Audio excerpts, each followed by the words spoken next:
You're listening to Foreseeable, a production of Global is Asian, the flagship thought leadership digital platform of Singapore's Lee Kuan Yew School of Public Policy. Each episode, we invite an expert for a conversation relating to their field of study or experience and to find out what they foresee happening in the future. The last time we spoke to Leong Ching, Vice Provost for Student Life and Associate Professor at the Lee Kuan Yew School of Public Policy, we discussed the yuck factor, which describes people's visceral aversion to drinking recycled water. Today we'll be expanding on that topic to look at the rationale behind irrational environmental behavior in general. As an institutional economist with graduate degrees in philosophy, information technology, and journalism, and with experience as a television and newspaper journalist, Professor Leong uses narratives, perceptions, and stories to understand collective public behavior as well as environmental identities. I began by asking her to give us some background on her work. Why do people do things? Why do people behave the way they do? Why do some countries, for example, drink recycled drinking water and other countries just cannot overcome the yuck factor? So that's one instance of a large problem. The problem being, if you want people to behave in a certain way, what can you do? There are two sort of things that people think about if it comes to the rules of the game. There are formal rules like laws, right? Laws make certain acts crimes, and those are hard-coded in societies that we live in. At the same time, there are many informal rules, which are also institutions. Informal rules are sometimes more sustainable, more lasting, more self-directed, more regulated, self-regulated than formal rules like norms, beliefs, and even certain biases. That's what I do. I study institutions. So I'm an institutional economist. And within that, I study how these rules and the making of them fit into large policy ideas. For example, policy theories. Why do governments behave the way they behave? The classic answer is that they want to avoid blame and they want to claim credit. Blame avoidance and credit claiming is one of the mainstays of policy theory. Now I'm doing some work on human values and how they translate into government actions. When things go wrong and when things go right, how does that happen? You will see there's like the big debate between structure and agency. To what extent is our behavior determined by the structures of our society? And to what extent is it determined by our own sort of human striving, our own human weaknesses, our own human strengths? So that's the second thing I do, which is the policy theory part. And the third thing I explore is the how of things. How do people get influenced by norms? How do people decide what they want to do with certain decisions? My main area of curiosity are the stories we tell ourselves, which is policy narratives, right? What we talked about the last time was about policy narratives in drinking water. What are the narratives we tell ourselves? And it's not just drinking water, it's everything, right? It's water privatization. Do you vaccinate yourself? Do you invest in water utilities? Do you reprice your water? Everything that we do as a collective really depends on the stories we tell ourselves. So that's my third area. That's what I do. With that in mind and that broad framework, I'd like to limit the discussion a bit to just behavior as it relates to what's called irrational environmental behavior. Can you tell us what we mean by this and what are some of the factors contributing to this? And do these factors differ amongst countries? I used the word irrational, but it carries some baggage that I don't think it should carry. So it could be very reasonable behavior from a certain perspective. And what I mean by irrationality really talks about how you think people ought to behave and the way they actually behave. And there is a gap, right? And if you were Dr. Spock, you wouldn't behave this way. But we are not Dr. Spocks. We are all like Homer Simpson, right? We are all at some point at the mercy of various impulses. That's not to say it's irrational, but it certainly is different from what you would think if you just strip everything to a perfectly fine, balanced calculus. I'll give you an example. Why do people oppose water privatization? Why do people refuse to drink recycled drinking water? It's a little bit the same, right? But not really. But I'll give you an example for privatization. There's a lot of hostility towards it. But in essence, privatization is neither good nor bad. It's really how you regulate the operators. That's just one instance. Vaccinations, for example. It's now become such a fraught issue. You're not allowed to say whether it's irrational or not to vaccinate. When I say you're not allowed to say, I just meant that it's disrespectful to say a certain thing. The decision whether to inject something into your own body or not is entirely a private decision, except when it's not. And when is it not? It's when the decision has significant impact on the people around you who disagree with your decision. And there is a case for preserving bodily integrity, right? Your autonomy over what you decide to do for yourself, and the public policy decision, which is what a whole country or a whole city or a whole community has to do for itself. But vaccination is a really interesting case. What to you, for example, would be an interesting variable to look at? What affects people's decision to vaccinate? Do you think it's science? Do you think if an overwhelming percentage of evidence is in a certain direction that people will vaccinate? Not really. Or do you think that if it's free that people will vaccinate? Not really either. What do you think is the main thing that influences people's decision to vaccinate or not in the COVID-19 pandemic? What do you think it is, David? Going back to something you said earlier, I think it's more about the narratives that they're a part of. How do they see themselves fitting into the different narratives that are being told maybe in their media environment? That would be my first guess, but I don't know. Did I miss the mark? David, that's really interesting that you should say that. I'm going to tell you a little bit about that later on. But in this specific instance, I investigated a very narrow thing. It's exactly the rules of the game. I investigated the force of social conformity. I investigated to what extent does social conformity influence people to vaccinate. And I found that it was highly significant that people would agree to vaccinate if there was at least 25% of people in their community who had agreed to vaccinate. We somehow think that if there are people doing it, that we would be willing to do it. Very interesting. Is your research focused more on individual decisions or policy decisions or international decisions? How are you looking at that as far as environmental decisions? That's a really good question. I'm looking at both, but the investigation is quite different. So maybe I'll go back a little and talk about why is it so hard to make good decisions when it comes to the environment. The environment is a really peculiar thing. We generally make decisions every day. We make thousands of them, right? And some of them are pretty good and some of them are pretty bad. But in relation to the environment, it tends to be pretty bad. It's the kind of thing that the environment is. And I'll give you an example why. When it comes to the environment, our biases work against us. For example, a long-term discount. When things are further in the future, we discount them. And the environment, of course, used to be very far into the future. And now we've seen it more severe, more extreme weather conditions. We've seen it now, the effects, right? So it's not that long term. But even then, when we think of sea levels rising, when we think of the climate, the planet getting hotter, it's in the long term. And we tend to discount that. And that's a really poor basis for making decisions. The second is collective action. And the environmental problems are almost always collective action problems. Collective action problems are contingent on everybody pulling together and everybody trusting that everybody is pulling together. It's a real problem of sinking cities. All across the world, cities are sinking. And a key reason for that is over abstraction of water. Everybody's drilling wells and getting the water, and as a result, the land is sinking.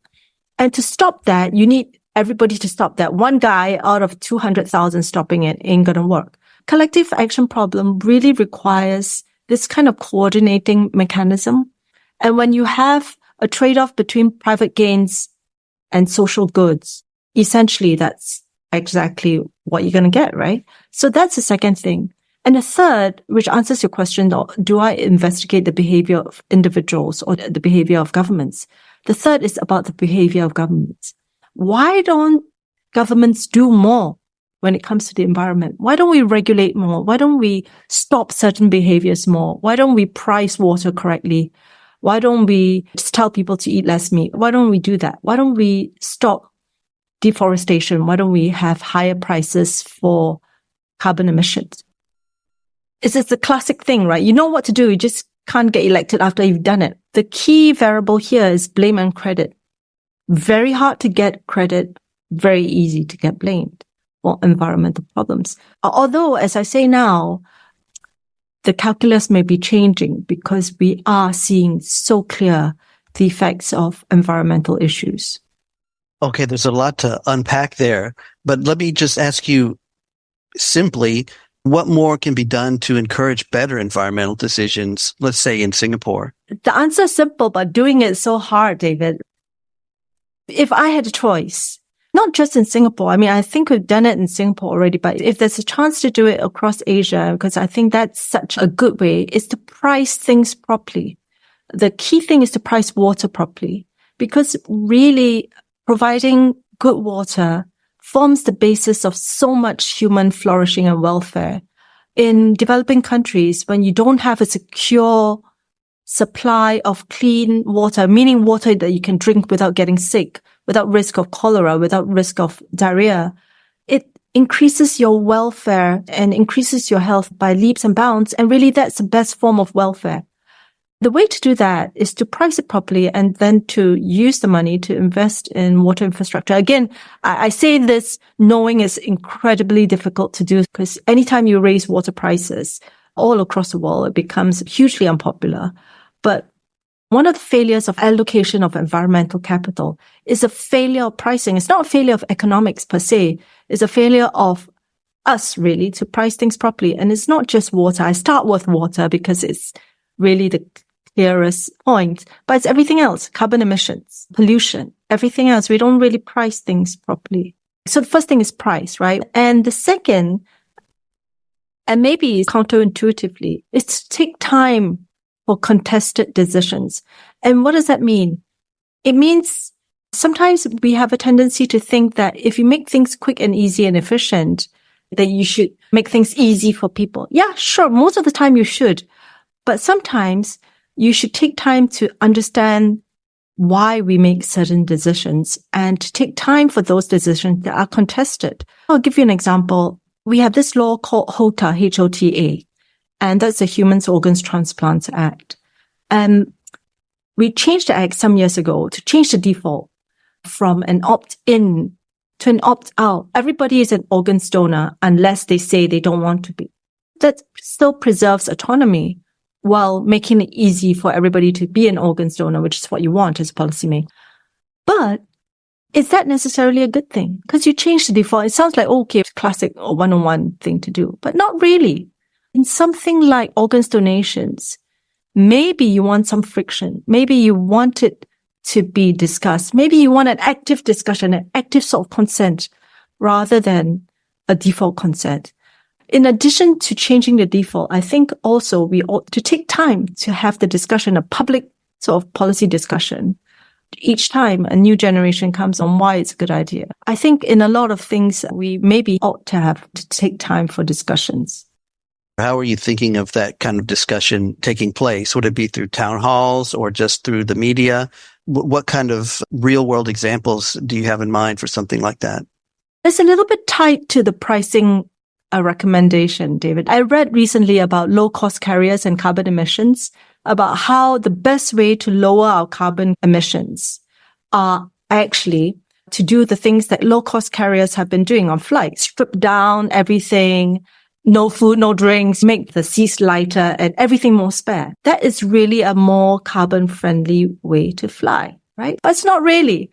Because when you make it cheaper, more people fly, and then you have more flights, and then you have more carbon emissions. What is the real solution to lowering your carbon footprint? It's not what the budget carriers were doing. It's something else. And what is this something else? It's obvious, but it's really difficult to say. The something else is just stop flying so much. That's what I mean. How would it play out? It's really to have these conversations and to see what changes we really need to make and how would we really have a greener and bluer planet. I'd like to jump ahead a little bit because you did talk earlier about the position of governments either seeking credit or avoiding blame. Could you speak a little bit about that and relate it back to the environmental problem and how that is shaping government decisions? I wanted to say a little bit about blame and credit because it's one of the deep intuitions that we have about how governments and how administrators behave in a way that seeks to accrue credit for their behavior and to avoid blame. It's not in any way moralistic or anything like that. It's natural, right? This is how bureaucrats and how political leaders behave. But really empirically, how do we test that? One of the ways that we sought to test it was to look at the tweets at the time when it was still Twitter and the data was still public, to say, do governments actually try to claim credit when things go right? And do they actually try to avoid blame when things go wrong? And to what extent is this observable in their tweets? We tested it during the pandemic because it was a long enough time for us to have some variations in this cluster and also things going up and things going down. We found really interesting that when things were going up, it's no problem. It's true. The hypothesis of credit claiming was there, that governments and leaders do try to claim credit.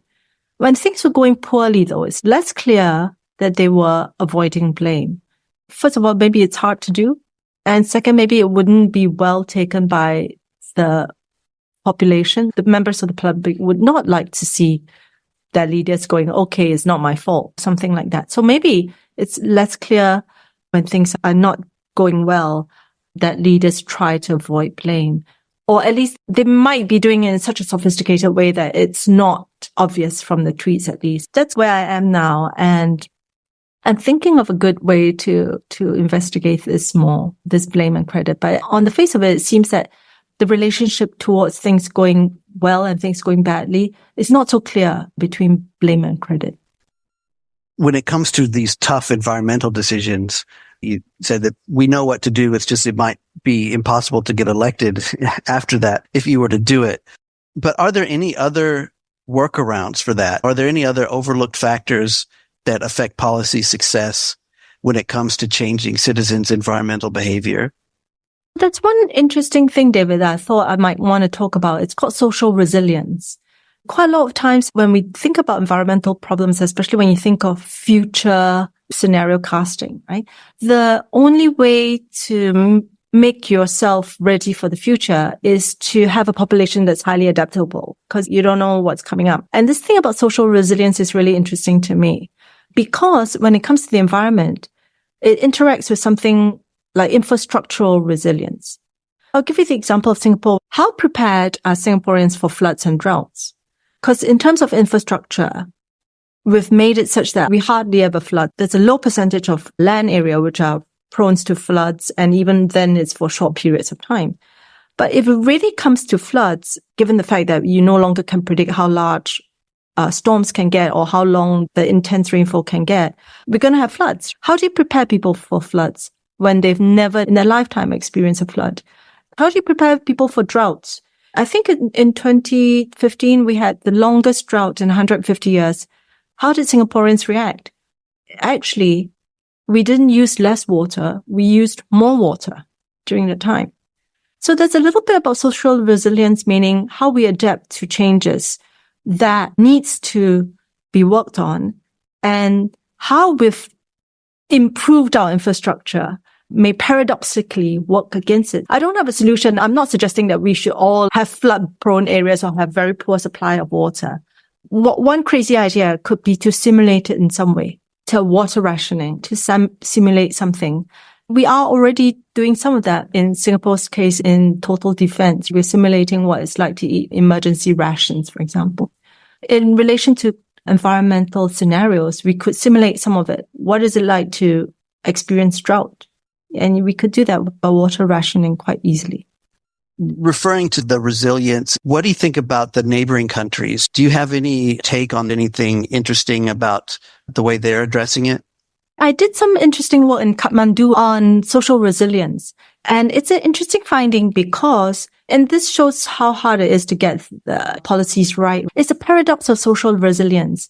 And we think generally social resilience is a good thing because I just explained how it increases adaptability, and sometimes you really need it because you don't know what's coming up. In the case of Kathmandu, it's a paradox because there's a very high self-perceptions of resilience in Kathmandu, which is the capital city of Nepal. The population there had been waiting for water utility for many years, and they had found different ways of coping with it.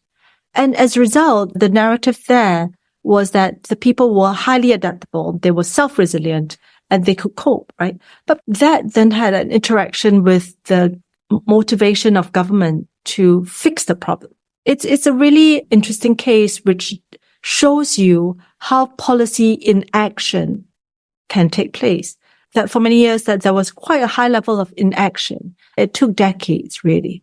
So this is a really curious case. Why does it take decades to build up the water utility? And it turns out that this self-perception of resilience, I wouldn't say it definitively led to, but was certainly a component in quite a lot of policy inaction in that way.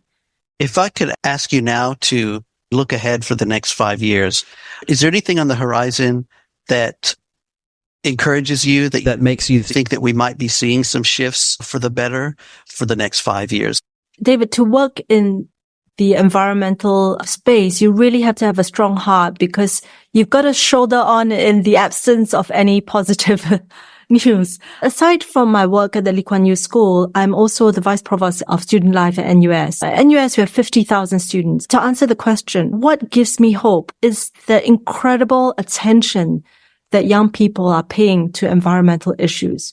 And the number of initiators and bright ideas, quite a lot of them are willing to make severe adjustments in their own lifestyles. So that, to me, is the greatest hope, the energy and the attention and the willingness to engage in environmental issues among the young people. That is the greatest shift, and that must be our greatest hope for the next 5 years and the next 50. That is really encouraging. Thank you so much for joining us. Thank you very much, David. If you'd like to subscribe to the Global is Asian newsletter, look for the link in the description or find us on Facebook at Global is Asian.